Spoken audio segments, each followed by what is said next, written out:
Maliit ang sayon pero mataba yung rootstock na pagkakabitan mo. Hindi problema yon. Ito yung technique dyan. Overgrown rootstock ito na nasa plastic container. Hindi natin alam yung variety, kaya mas maganda i-graft na lang natin. Mas makapal yung balat na ganitong matandang rootstock, kaya kailangan tapyasin natin yung ibabaw nito at kailangan biyakin natin dito. Magagawa mo lang yung technique na ito kung hindi nakadikit yung balat doon sa kahoy.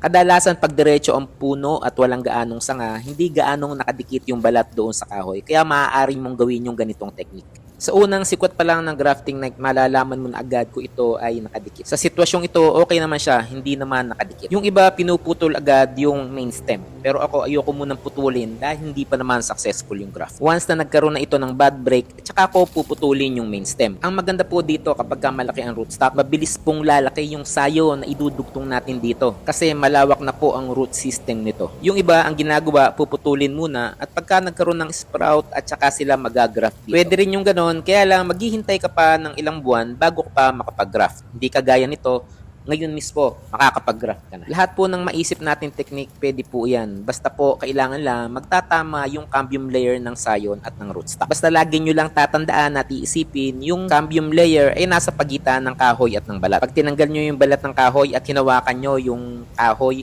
di ba madulasyon, yun yung cambium layer. Nararamdaman na po ba ninyo na medyo malamig na yung hangin? Dama na ninyo yung amihan. Ngayon na po magandang mag-graft. Kaya kung meron po kayo dyan mga rootstock, pwede na po kayong mag-graft ngayon. Subukan po ninyo ngayon yung ganitong merong season na malamig yung hangin. Ganito na po ang best time na mag-graft tayo. Ang isa pa po, hindi na masyadong maulan. Kapag po kasi madalas ang ulan, kadalasan po nagfe-fail din yung graft natin. So pagpipili po kayo ng sayon, no, dapat po yung merong active bud, yung po nakabukol na yung buko. Kagaya po nito, kung mapapansin niyo, medyo mura pa yung sanga pero pwede na po ito dahil po active na yung bud. Basta po kailangan lang matigas na yung sanga, hindi po yung pag pinindot nyo ay malambot pa. At ayan po, nailapat na natin yung sayon dito sa rootstock. Ang kailangan na po natin ngayon ay matibay na grafting tape. Yung grafting tape po, available po dito sa ating showcase. Kung gusto nyo naman po yung cling wrap, pwede po ninyong gamitin yun. Puputulin nyo lang na may 1 pulgada ang haba. Pwede rin kayong gumamit ng plastic, basta matibay. Ako po yung plastic ng yellow, ginagamit ko rin yun. Pwede rin po yung mga sandbag, yung mga plastic bag na galing ng supermarket. Makukunat po yun, basta gugupitin nyo lang. Pwede na po natin itong gawing grafting tape. Pag ganitong technique ang ginamit natin, kailangan lang siguraduhin natin na maganda yung pagkakabalot na hindi ito papasukin ng tubig kung sakaling umulan. Isa po kasi sa dahilan ng graft failure ay pag nabasa ito. Kaya po pag yung madalas ang ulan, araw-araw umuulan, kahit maganda yung pagkakabalot natin ay kuminsan ay hindi maiwasan na sumuot o pumasok ang tubig dito sa loob. Kaya siguraduhin ninyo na watertight, dapat walang leak. So ang secret po sa successful graft ay yung tamang panahon kung kailan ka nag-graft, yung tamang sayon, dapat healthy.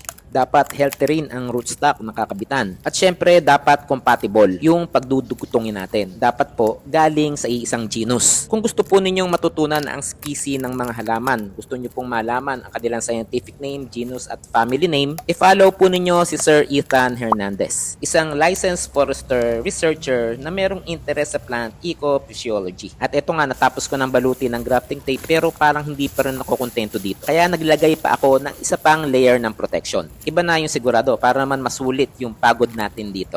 Kung interesado po kayo sa grafting, pruning at proper fertilizer application at para po sa update ng video at grafting na ito, pwede po ninyo akong i-follow Pinoy Grafter.